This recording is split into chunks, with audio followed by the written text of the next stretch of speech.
po sa inyo mga kapatid. Magagamit po natin ito sa pag-preaching mga kapatid, sapagkat ngayon po ay medyo modern na po ang ating pong generation. Kailangan na po natin ng mga gadget. So maraming salamat po mga kapatid sa inyong pong appreciation at ibalik po ng Panginoon ng maraming beses na pagpapala po sa inyo ang inyong pong mga sacrifices. Amen. Praise the Lord. At sa wala pong pagtatagal, tatayo na po tayo mga kapatid.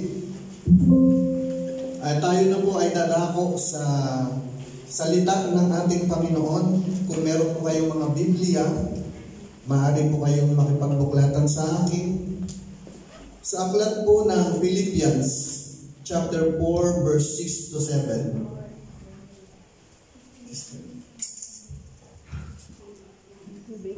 Philippians 4, 6 to 7. Ang nakabuklat po ng Philippians 4, 6, 7 ay pakibasa po ng malakas.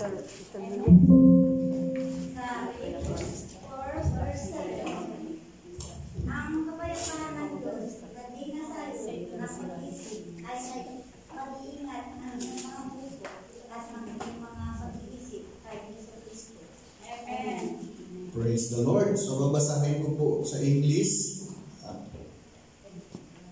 Praise God. Ang sabi po sa English, do not be anxious about anything, but in everything by prayer and supplication, with thanksgiving, let your requests be made known to God, and the peace of God which surpasses all understanding will guard your hearts and your minds in Christ Jesus. Tayo po ay manalangin. Dakilang Ama sa langit, salamat po Panginoon sa iyong kabutihan. Ikaw po ang Diyos ng mga Diyos, Hari ng mga Hari, Panginoon ng Panginoon.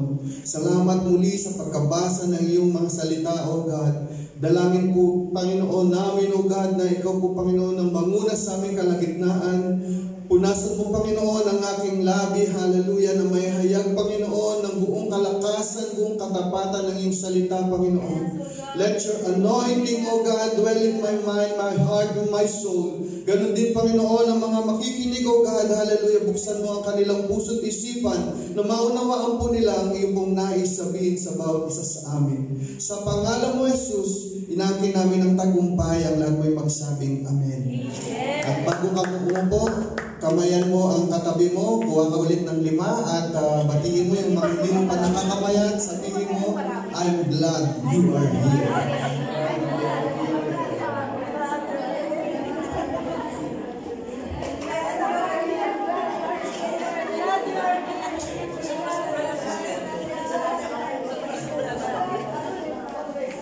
Praise the Lord. Amen. Welcome po sa ating mga bagong bisita. Praise God sa ating mga nagagwapuhang mga kalalakihan po dyan sa likod. Amen. One day, makakatulong po yan sila, mga musician po.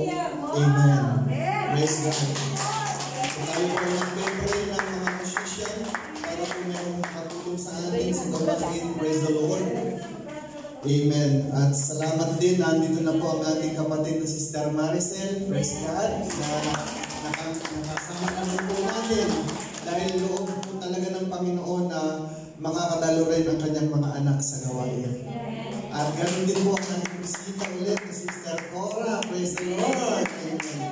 At dinako niya po ang mga kapatiran dito po sa kanyang ubasan. At sa wala pong pagtatagal mga kapatid, medyo nag-feedback, palitan natin. Sister Novaline, number 5. Praise the Lord. Palakpakan po natin ang Panginoon. Hallelujah. Praise God. At sa oras po ito, kapatid, bibigyan po natin ng pamagat ang mensahe sa oras po ito ng Say No to Distraction. Sabihin mo ng malakas, say no to distraction. Say no to distraction. Praise the Lord. So distraction, mga kapatid, means all a thing, praise the Lord, a thing that prevents someone from concentrating on something else. Ito po isang bagay na pumipigil sa isang tao na mag-focus o mag-concentrate sa kanya pong mga ginagawa. Distraction will draw us away from God and what God intended for us. May mga bagay, mga kapatid, na nakakaabala sa ating pong mga pag-iisip at sa plano ng Panginoon. At para ito ay hindi maganap sa ating buhay, ito po ay nanggugulo sa ating pag-iisip. Sabihin mo sa katabi mo, huwag kang magulo. Makinig ka. Avoid distraction. Alam natin na si Satanas mismo, mapatid, ang pinagmulan ng paggagambala o panggugulo at sinisikap mawala ang focus ng Kristiyano. Amen. Amen. Dadalhin tayo sa mga bagay na kung saan magiging abala ka. Bibigyan ka ng kaaway ng mga bagay na kung saan mawawalan ka ng panahon sa Panginoon. At meron dyan mga temptation na mga employer natin na magsasabi, gusto mo bang mag-part-time ng Sunday, bibigyan kita ng malaking halaga. At tayo naman, mapatid, dahil sabik na sabik tayo na magkaroon ng pagpapala na akala natin ay hindi na mawawala ang pagpapalang yan. Pero minsan gumagawa ang kaaway, mapatid, na para may distract ka. Papagurin ka para hindi ka na makadalo sa gawain at mawawala na sa iyong focus ang gawain ng Panginoon. Amen. Kaya nga, avoid distraction. Ang sabi po ng 1 Corinthians 7 verse 35, papabasa natin kay Brother Eddie. Praise the Lord. 1 Corinthians 7:35. At ito'y sinabi ko sa inyong sarili, kapag kinabangan, hindi upang alisin ko ang iyong kalayaan, kundi dahil sa bagay na nararapat at upang kayo'y makapaglingkod sa Panginoon ng walang abala. Thank you. Hallelujah. Hindi po ibig sabihin, mapatid, na kapag tayo po ay pinabawalan ng Panginoon sa mga bagay na ating mga kagustuhan, ay tayo po inaalisan na po ng kalayaan ng Panginoon. May mga bagay lang na ginagawa ang Panginoon sa atin para mailayo po tayo sa mga bagay na kapahamakan. Amen. Amen. Nakaka-bless po ang mga tao na meron pong pusong nagbabalik sa ating Panginoon. Amen. Meron nga, nagsabi sa akin kanina, si Brother Ruel, gamitin natin ang kanyang pangalan, Pastor, nung ako po ay dumadalo na sa gawain, nalilis na po yung aking mga distraction na mga bagay na hindi nagagawa sa aking buhay. Inalis ko na po yung mga bagay na ginagawa ko. Nabawasan na po yung kanyang mga gawaing bisyo. Ngunit mga kapatid, ang Panginoon talaga'y nangungusap kapag ikaw ay laging nasa gawain niya, nagkakaroon ka ng magandang pananaw. Amen. Nababago ang iyong isipan na kung saan nalilinis ang iyong mga gawain at sinasabi mo ayaw mo nang gawin yung mga bagay na ayaw ng Panginoon. Amen. Kapag ikaw ay nagsimba na, kapatid, at naramdaman mo ang presensya niya, parang ayaw mo nang gawin yung mga bagay na hindi nararapat sa ating Panginoon. Amen. Nakaka-guilty na, Panginoon, patawarin mo ako, Panginoon, at ginagawa ko ito noon, pero ngayon maglilingkod na ako sa iyo. Hallelujah. Distraction can come in the form of people, things, specific places or environments, circumstances, thought, or temptation. Ang pagdidistract, mga kapatid, ay hindi lang sa isang bagay. Gumagamit siya, mga kapatid, ng mga tao o mga lugar na kung saan tayo ay malilibang. Sino po ang mahilig mag-disco noon? Nung ako po ay bago dito sa Athens, ay naranasan ko po yung mga disco-disco, may mga ilaw, ang saya-saya, at patay sindi, mga kapatid, at patingin-tingin ako sa mga magagandang babae. At kapag lasing na, ako ay magtatanong na, ano ang pangalan mo? Meron ka bang boyfriend? At siyempre, mga kapatid, matapang na tayo, wala na tayong hiya. Pwede bang mahingi ang iyong cellphone number? At kapag siya ay nakikipag-usap na, pwede ba kitang may hatid mamaya? Ganyan po ang mga buhay natin noon. Pero nung binago po tayo ng Panginoon, kaya nga ngayon, ako ay nagdidisco na para purihin ang Panginoon. Amen. Di ba masarap kapatid yung mag-disco? Ang pagdidisco natin, mayroong kasamang pagpupuri. Amen. Sapagkat ang pagpupuri, pagsasayaw ay biblical. Sinabi ng Biblia, kapag tayo ay magpupuri sa Panginoon, tayo ay sasayaw. Kapag tayo ay magpupuri sa Diyos, tayo ay lulundag. Kapag tayo magpupuri sa Panginoon, tayo ay aawit. Kapag tayo magpupuri sa Panginoon, tayo ay papalakpak ng malakas. Sapagkat ang mga tunay na anak ng Diyos, marunong magpurit po malakpak sa Kanya. Sapagkat walang Kristiyano kapatid ang mahihaing pumalakpak na nakabulsa lang ang kanilang mga kamay kapag gusto nilang pumalakpak. Baka makita ako ni sister. Pero ang totoong Kristiyano kapatid, sapagkat tunay ang anak ng Diyos. Ang lahat ng anak ng Diyos sumigaw ng Amen! Amen. How do we focus or how do we stay focused without being distracted?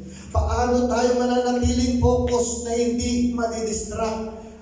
Ang sabi ng ating topic, kailangan nating linisin ang mga bagay na hindi kinakailangan o clearing all unnecessary.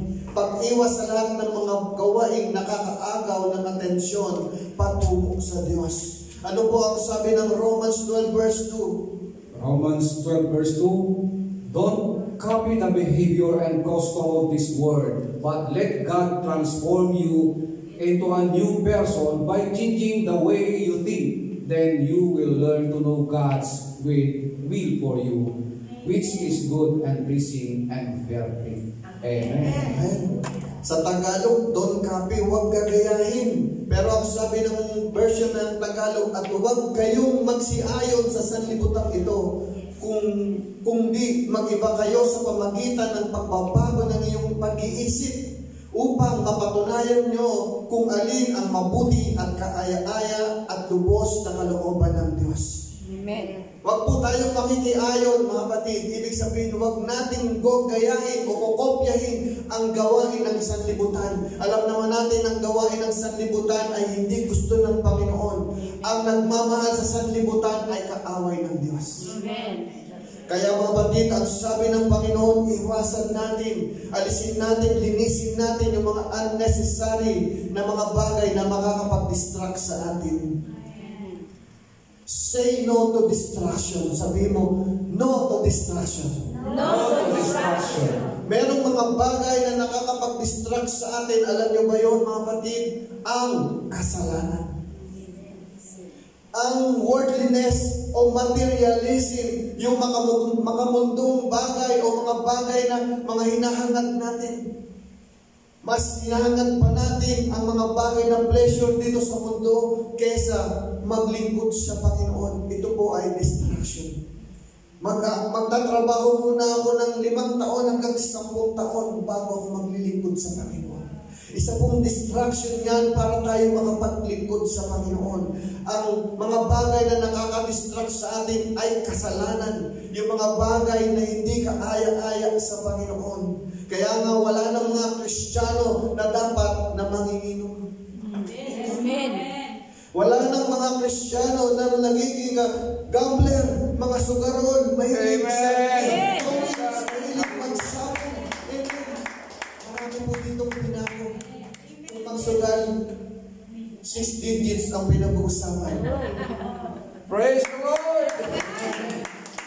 Yan, si Brother Eddie, mga kapatid, kung siya po ay tinawag ng Panginoon, siya po ay dati, mga kapatid, nalugmok sa mga bisyo. Pero ngayon, ang kanya ng bisyo, mga kapatid, ay magpuri upang Hallelujah! Hallelujah!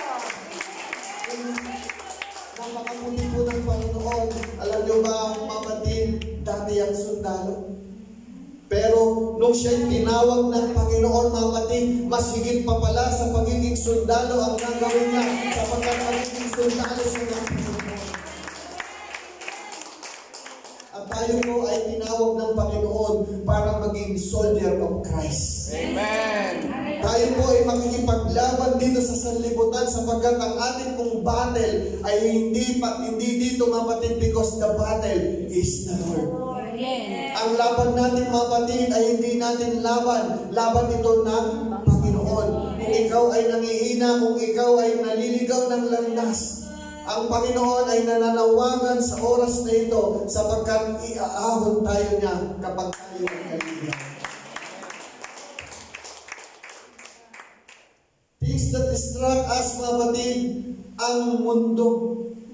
Ang mundo, mga kapatid, ay punong-puno ng kasalanan sapagkat dito, mga kapatid, itinapon ang diablo. At ang diablo ang may-ari ng mundo ito. Amen. Pansamantala. Sapagkat dito siya nagre-reign, mga kapatid, kaya ginagawa niya 24/7 ang mga bagay na para hilahin ka.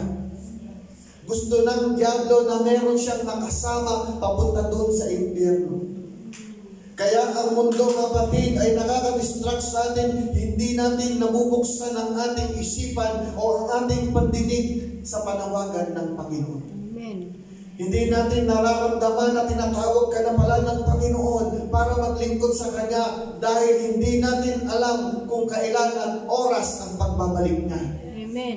Mapalad ka ngayon na narito ka dahil narito ka upang sumamba sa Kanya at dahil narito ka meron ng pag-asa na makakasama sa Kanya. Maraming nawala sa Panginoon, namatay, hindi nakabalik. Isa pong nakakalungkot na bagay, mga kapatid, ang mawala ka sa Panginoon at mamatay ka nang hindi nakakabalik sa Kanya. Kaya nga mayroong isang pangangaral na don't die without Jesus. Huwag kang mamamatay na wala kang Panginoon sapagkat kapag siya'y babalik na, mayroong dalawang destinasyon na tayo patutunguhan. Ang isa ay sa impyerno, ang isa ay sa langit. We can choose, mga kapatid, kung saan natin gustong pumunta, pero hindi basta-basta makakapili tayo, mga kapatid. Kailangan nating pagtrabahuhan ang pagpunta sa ganyang lugar. Kung gusto nating makapunta sa langit, kailangan nating sumunod sa kalooban ng Panginoon. Pero kung ayaw mo naman pumunta sa langit, suwayin mo ang Panginoon, napakadali. Pupunta ka na doon sa kapahamakan. Pero mga kapatid, ang sabi ng Bible, mamili ka at ang piliin mo ang pagpunta doon sa langit. Amen. Amen. Palakpak tayo ng mga kapatid. Alam mo, nakaka-distract sa atin minsan yung nakapokus na tayo sa internet. Paggising natin, mga kapatid, ano kaya ang chismis sa Facebook? Sino kaya ang mayroong pag-uusapan ngayon? Ang internet, mga kapatid, ay hindi masama kung gagamitin natin sa pag-i-evangelism, sa pag-share ng Word of God, sa pagpapaano ang mga kapatiran na malayo at hindi maabot. Minsan nakaka-distract, mga kapatid, ang ating mga kaibigan. Sabi nga, kung pipili ka ng kaibigan, yung nasa Panginoon. At kung wala naman sa Panginoon ang iyong kaibigan, dalhin mo sa Panginoon. Amen. Amen. Kung meron kang kaibigan ngayon, huwag mong iwan. Dalhin mo sa Panginoon. At huwag ikaw ang magpapadala sa kanila. Sapagkat kapag sila ang nadala kanila, mawawala at malalayo ka sapagkat ito ay distraction. Amen. Ang pangatlong distraction, alam na natin, ang Diablo o Satanas. Yan ang gawain ng Diablo para ilihis ka. Bibigyan ka ng mga bagay na para malibang ka. Amen. Naalala ko noon na mahilig din ako sa mga pagsusugal nung hindi pa ako pastor. Paggising ko ng umaga, iniisip ko na paano uupo doon sa madyungan. Sino kaya ang nakaupo? Sana may natalo na para papalitan ko. Nakaisip na nakaregister na sa akin yung tatamaan ko, Todas Escalera, 7 years on up. Alam namin yan dahil ang pasimuno sa amin ng lolo namin. Magmula sa lolo hanggang sa apo, lahat nagsusugal. Grabe, distraction mga kapatid. Noong panahon na yon, wala pang Kristiyano sa amin.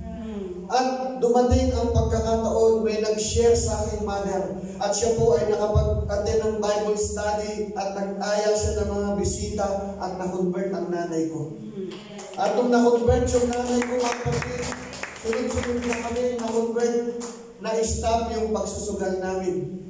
At nung kami po ay hindi na nagsusugal, parang wala na kami nga gana magsugal. Dahil mas masarap na pala doon sa presensya ng Panginoon. Mas masarap na walang papalakpakan ng puri sa ating Panginoon. Dahil yung kagalakan na yon ay hindi natin kaya ipaliwanag. Amen.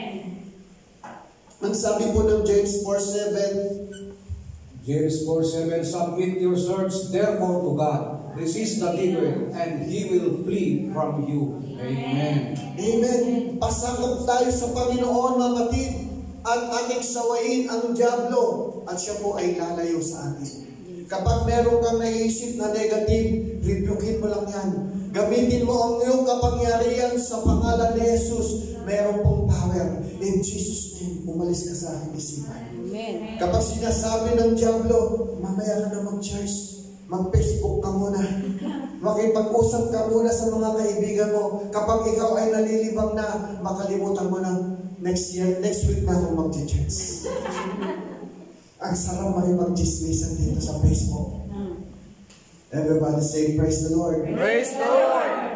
Ang tamaan, huwag magagalit. Amen. Ang tinatamaan, sumigaw ng praise the Lord. Praise the Lord. Alam niyo, kapag tinatamaan tayo mga kapatid, ibig sabihin, meron tayong konsensya, nangungusap ang Panginoon. Kapag ikaw ay nasasaktan na nararamdaman, parang sa akin, Lord, ang pangungusap na yan. Sino kaya ang nag-chismis kay Pascal? Hindi naman siguro gano'n, mga kapatid. Ang pangungusap ng Panginoon ay general. Alam ko merong isa sa atin ang kinakausap, tinutusok ng Panginoon ng kanyang puso para magbago, para lumabot at maglingkod sa kanya ng tapat. Amen. Clearing our mind from all ungodly things. Linisin natin, mga kapatid, ang ating mga isipan na mga bagay, na mga mundo. At gawin natin ang kagustuhan ng Panginoon. Kaya nga sabi niya sa Psalms 51 verse 10, created me a clean heart, O God, and renew a right spirit within me. Every day, mga kapatid, ganyan po ang dapat natin maging panalangin, katulad ni King David na nung siya po ay nagkasala, ang sabi niya sa Panginoon, created me a clean heart, O God, and renew a right spirit within me. Ang ganyan pong espiritu, mga kapatid, ay gusto ng Panginoon na nagpapakumbaba tayo at tinatanggap natin na tayo po ay nagkakamali sa kanyang harapan. Sasabihin mo sa Panginoon kapag ikaw ay nalilihis, likhain mo ako, Panginoon, ng malinis na puso at baguhin mo, Panginoon, ang aming espiritu. Itama mo, Panginoon, upang magpakinggan ko ang iyong kalooban. Amen. Fix your focus. Ayusin mo ang iyong paningin. Amen. Minsan, mga kapatid, meron po mga tao na may problema sa paningin. Hindi nila nakikita yung kakulooban ng Panginoon dahil malabo ang kanilang paningin espiritual. Katulad po nating mga nagkakaedad na nagsasalamin na tayo.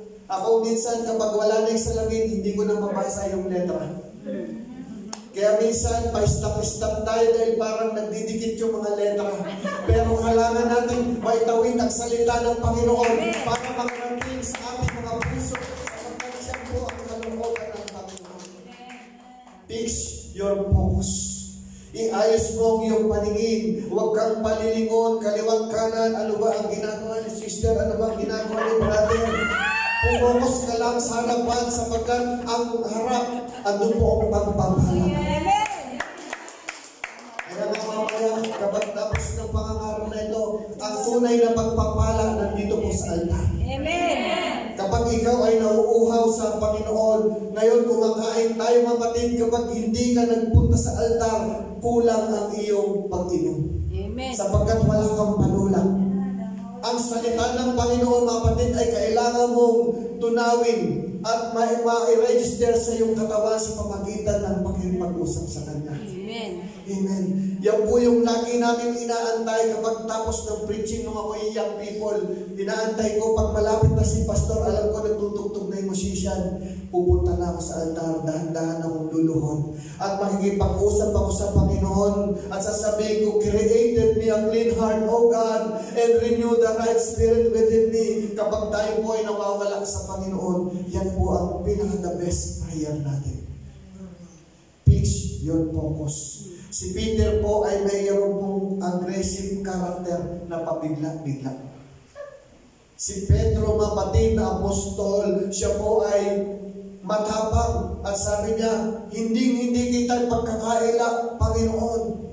Pabigla-bigla siya at nung namatay na ang Panginoon at muling nagpakita sa kanila na nasa dagat, mapatid na nakaluta. At ang sabi niya, multo. At ang sabi ng Panginoon, hindi ako multo, minahon ka, Pedro. At sabi na ni Pedro, kung ikaw talaga yan, Panginoon, papariyan ako sa iyo at maglalakad. At nang siya po ay nakapokus sa ating Panginoon dahil naniniwala siya na si Yesu Cristo ay nagbalik at nabuhay muli, naglalakad siya, mapatid, na mayroon pong tapang, nakapokus. Nung lumakas ang bagyo at hangin, mapatid, nalihis ang kanyang pokus. Nalihis ang kanyang paningin at nakita niya mabanig yung alon at napansin niya yung kanyang nilalakaran ay dagat. At unti-unti siyang lumulubog. At ang sabi niya, Panginoon, tulungan mo ako, Panginoon. At ang sabi ng Panginoon, kinuha siya, mapatid. At ang sabi, ikaw na maliit na pananampalataya, bakit hindi ka nananampalataya sa akin, Pedro? Ang sabi po ng Matthew chapter 14, verse 28 to 31, hindi ko na isulat dyan, basahin ko na lang dito. At sumagot sa kanya si Pedro at nagsabi, Panginoon, kung ikaw nga ay papariyanin mo ako sa iyo sa ibabaw ng tubig. At sinabi niya, halika. At lumunsad si Pedro sa daon at lumakad sa ibabaw ng tubig upang pumaroon kay Jesus. Dadapot pagkakita niyang malakas ang hangin, ay natakot siya at nang siya ay malulubog, ay sumigaw na nagsasabi, Panginoon, iligtas mo ako. At pagdakay inunat ni Jesus ang kanyang kamay at hinawakan siya at sa kanya ay sinabi, O ikaw nakakaunti ang pananampalataya, bakit ka nag-aalinlangan? Minsan mapatid, kapag meron na pong distraction sa ating buhay, nangihina ang ating pananampalataya. Ang gusto ng Panginoon, mapatid, fix your focus. Huwag kang mag-aalinlangan kahit na anong pagsubok na darating sa iyo. Meron pong solusyon yan sapagkat ang Panginoon ang solusyon sa iyong problema. Amen. Hindi natin kayang solusyonan ang problema natin na tayo lang, mapatid. Sapagkat kapag ikaw ang gagawa ng solusyon na wala ang Panginoon, madali itong matitibag. Pero kapag ang Panginoon na nagbigay ng solusyon, mapatid, ito ay solido at hindi ito mawawasak at ikaw ay magiging matibay ng kalatan. Fix our mind from godly things. Ang ibig sabihin, mapatid, ilagak mo ang iyong isipan, mapatid. Mag-join ka sa Bible study. Umattend ka sa gawain. Sumali ka sa ministry. Mag-join ka sa choir. Kung wala kang ministry sa church, sumali ka sa prayer warrior. Yung iba naman, meron po tayong online Bible study, maki-join ka. Maki-involve ka sa gawain sapagkat kapag ikaw ay nasa involved o nasa gawain, hindi ka madidistract. Don't be distracted. Sabihin mo sa katabi mo, say no to distraction. Say no to distraction. Stay alert. Kaya nga mapatid, kapag ang mundo ay magulo, tayo ay litong-lito. Nalabalitaan natin ang mga gera, mga distraction, mga bagyo, mga lindol. Stay alert.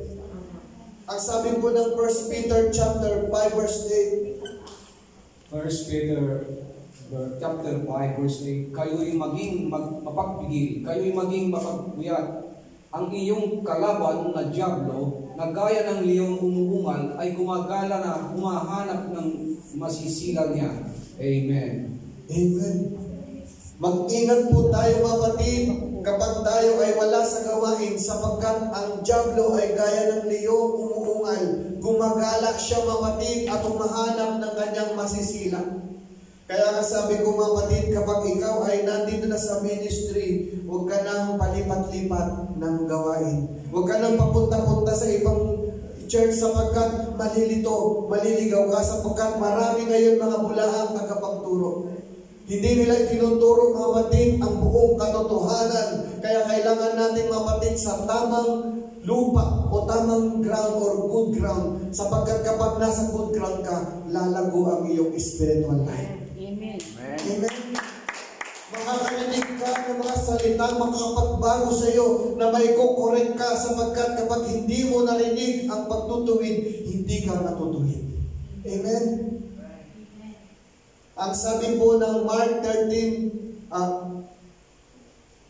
number 5 kapatid, ito po yung huli nating topic, focusing on Jesus' return. Para hindi ka ma-distract kapatid sa mga bagay dito sa sanlibutan, ilagay mo sa isipan mo na isang araw babalik si Kristo para sa iyo. Amen.